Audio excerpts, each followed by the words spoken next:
Hi there, everyone, and welcome to the Daily Gardener, and thank you for listening. I'm your host, Jennifer Ebling. It's July 16th.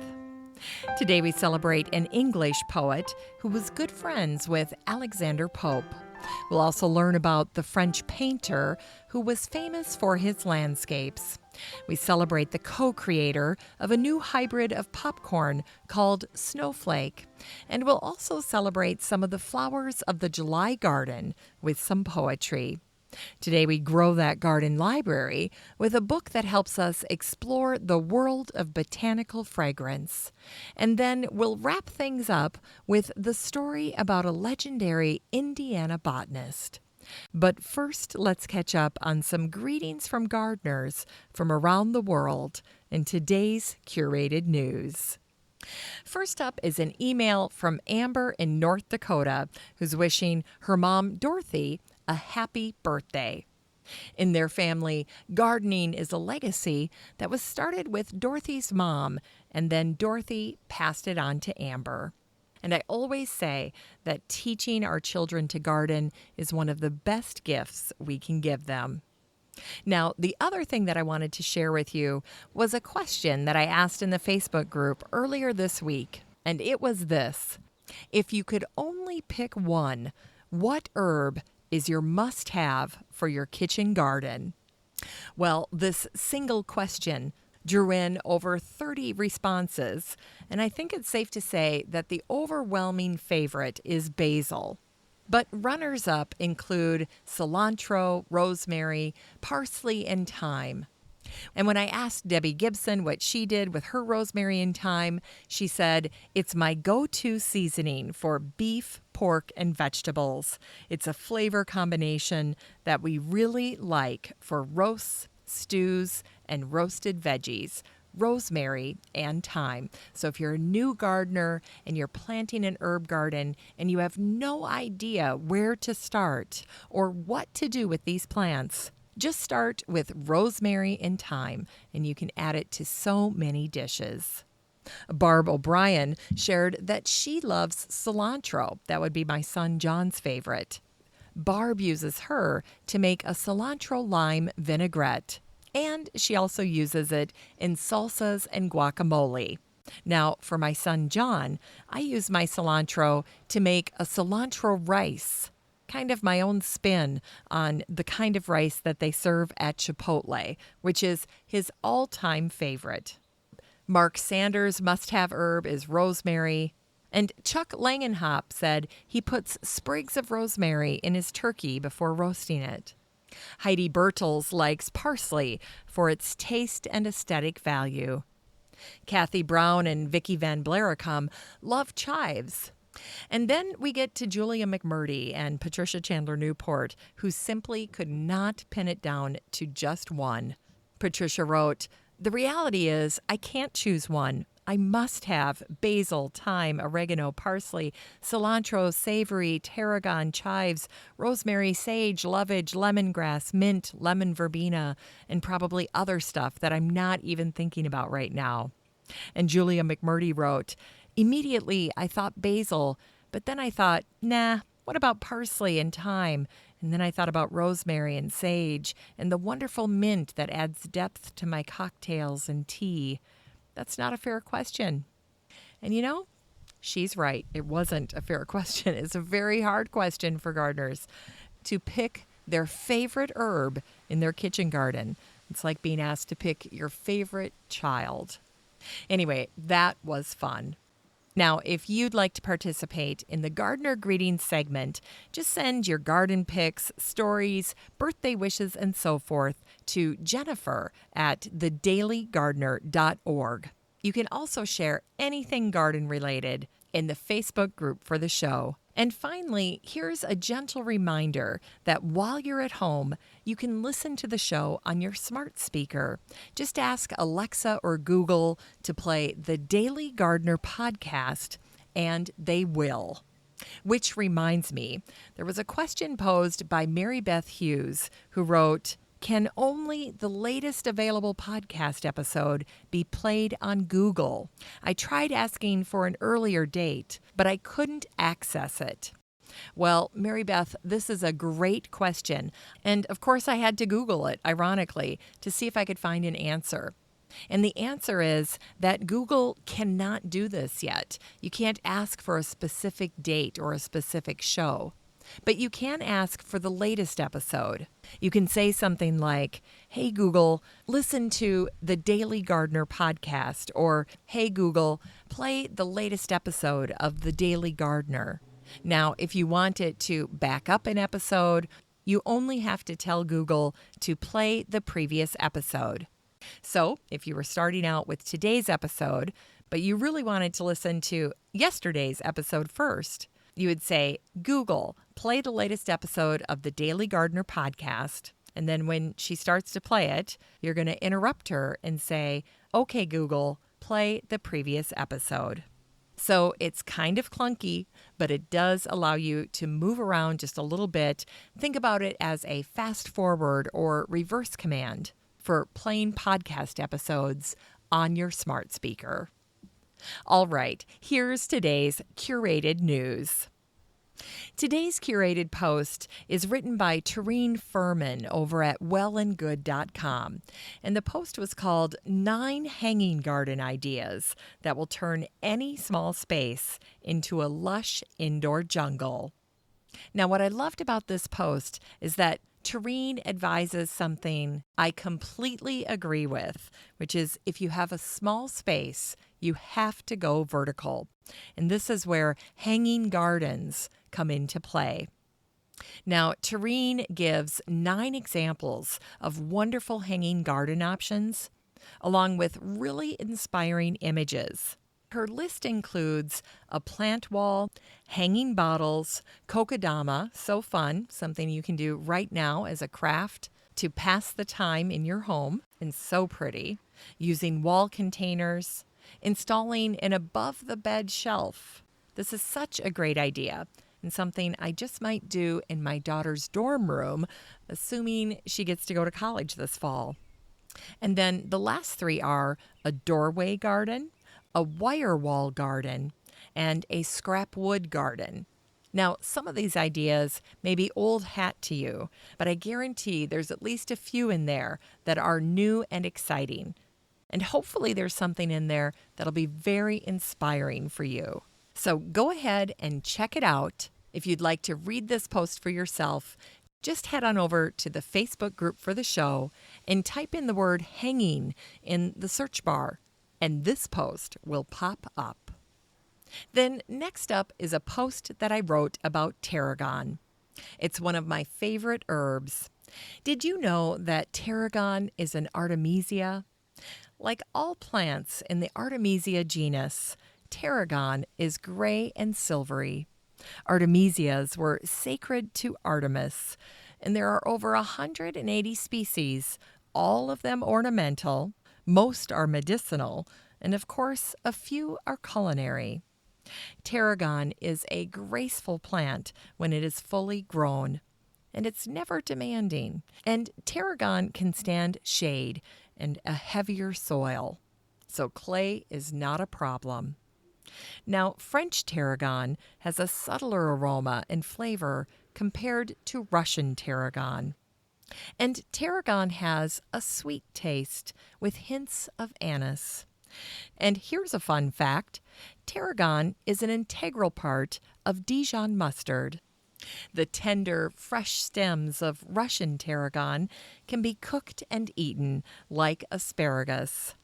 And tarragon tea stimulates the appetite, especially when it's been lost due to illness. Another benefit of tarragon tea is as a sedative.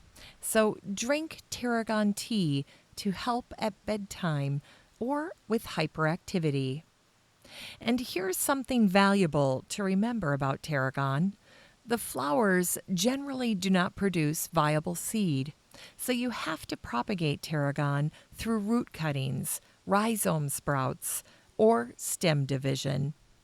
As an example, the French tarragon commercial growers dig it up in the fall after the foliage has been harvested, and then they cut the roots into short pieces.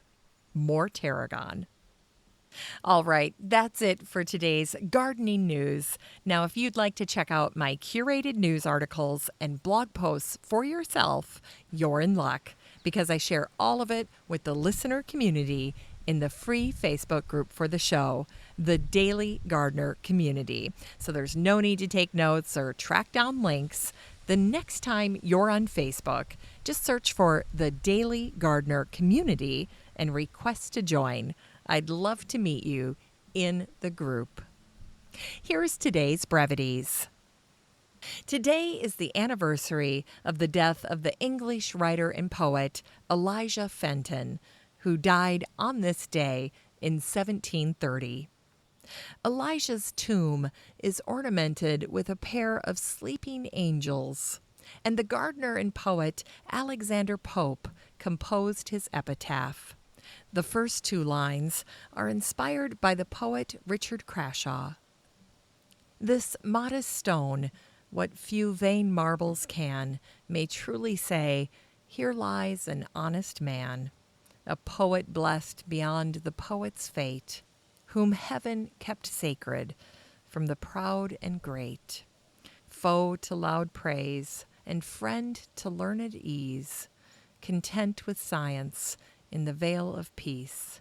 Calmly he looked on either life, and here saw nothing to regret or there to fear.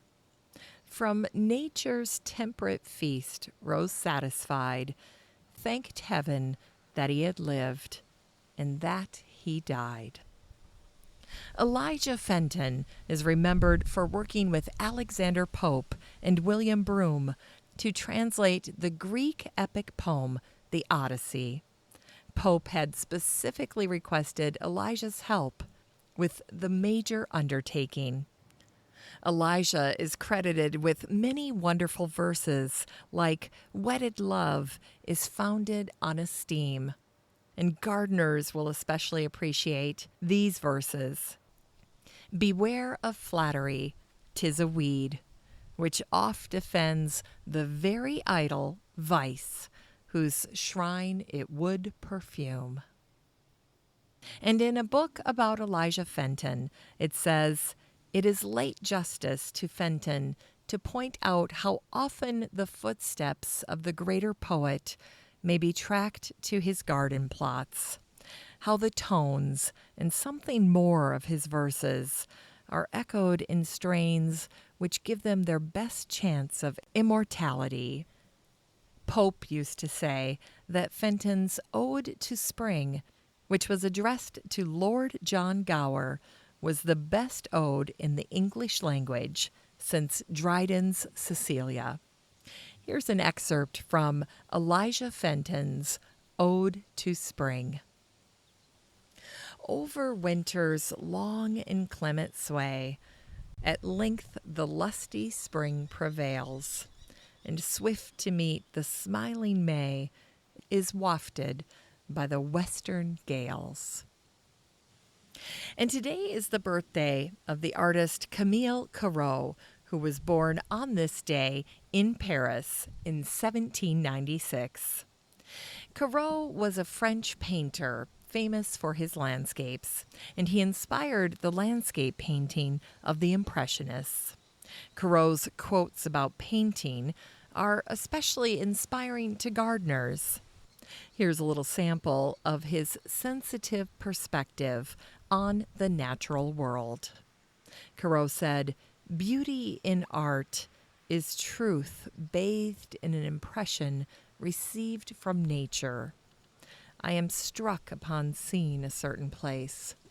While I strive for conscientious imitation, I yet never for an instant lose the emotion that has taken hold of me." And here are some of Corot's words about nature. See if you can recall having a similar observation after spending a long day in the garden. Everything is vague, confused, and nature grows drowsy. The fresh evening air sighs among the leaves. The birds, these voices of the flowers, are saying their evening prayer. And imagine sitting beside Corot as he wrote, "I hope with all my heart there will be painting in heaven." I think gardeners would say, "I hope there is a garden." And today we wish a happy heavenly birthday to Orville Redenbacher, who was born on this day in 1907. Orville was a USDA scientist and the co-creator of a new hybrid of popcorn called Snowflake. It was lighter and fluffier than traditional popped kernels, and Orville became a household name with his commercials for his popcorn. To this day, Orville Redenbacher is the #1 selling popcorn in the world, and Nebraska produces more popcorn than any other state in the country. In Unearthed Words, today we celebrate some of the flowers of the July garden. This first one's from the garden author Jeffrey Charlesworth on the Physoplexus camosa, or the devil's claw, or the tufted horned rampion. We like people not just because they are good, kind, and pretty, but for some indefinable spark, usually called chemistry, that draws us to them and begs not to be analyzed too closely. Just so with plants. In that case, my favorite has to be Physoplexus camosa. This is not merely because I am writing at the beginning of July, when the plant approaches maximum attractiveness. And here's one from the English poet Algernon Charles Swinburne about love in a mist. Light love in a mist, by the midsummer moon misguided, scarce seen in the twilight garden if gloom insist, seems vainly to seek for a star whose gleam has derided light love in a mist. All day in the sun, when the breezes do all they list, his soft blue raiment of cloud-like blossom abided, unrent and unweathered of winds and of rays that kissed, blithe-hearted or sad, as the cloud or the sun subsided, love smiled in the flower, with a meaning whereof none wist, save two that beheld, as a gleam that before them glided, light love in a mist. And finally, here's one from the English poet John Cleveland. It's called The Marigold. The marigold, whose courtier's face echoes the sun, and doth unlace her at his rise, at his full stop, packs and shuts up her gaudy shop. It's time to grow that garden library with today's book, Sensual Garden by Ken Drews. This book came out in October of 2019, and the subtitle is Exploring the World of Botanical Fragrance. And here's what the author Joel Lample said about this book. It's a brilliant and fascinating journey into perhaps the most overlooked and underappreciated dimension of plants. Ken's well-researched information, experience, and perfect examples now has me appreciating plants, gardens, and designs in a fresh and stimulating way. Ken Drews is a celebrated lecturer and an award-winning author and photographer who's been called the guru of natural gardening by the New York Times. Ken is best known for his 20 garden books that have been published over the past 25 years. And after reading this book, I immediately began to pay much more attention to fragrance in my garden. This book is 256 illustrated pages of 12 categories of scented plant picks and descriptions for the garden, from plants to shrubs and even trees. You can get a copy of Sensual Garden by Ken Drews and support the show using the Amazon link in today's show notes for around $40. Finally, here's something sweet to revive the little botanic spark in your heart. Today, in 1987, the Indianapolis Star announced the release of the biography of the legendary turn-of-the-century Indiana botanist Charles Clement Deem, who went by Charlie. This biography of Charlie was written by Robert C. Kriebel, editor of the Lafayette Journal and Courier. Charlie Deem was a self-taught botanist, and he also served the state of Indiana as a forester.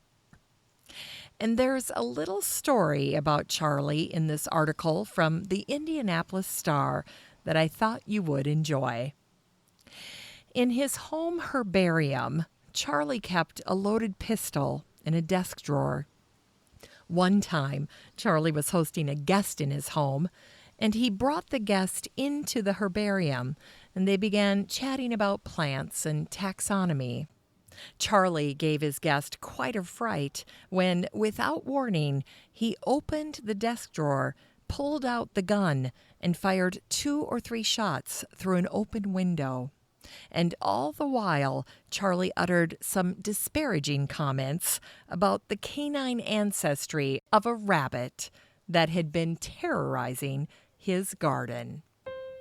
Thanks for listening to The Daily Gardener, and remember, for a happy, healthy life, garden every day.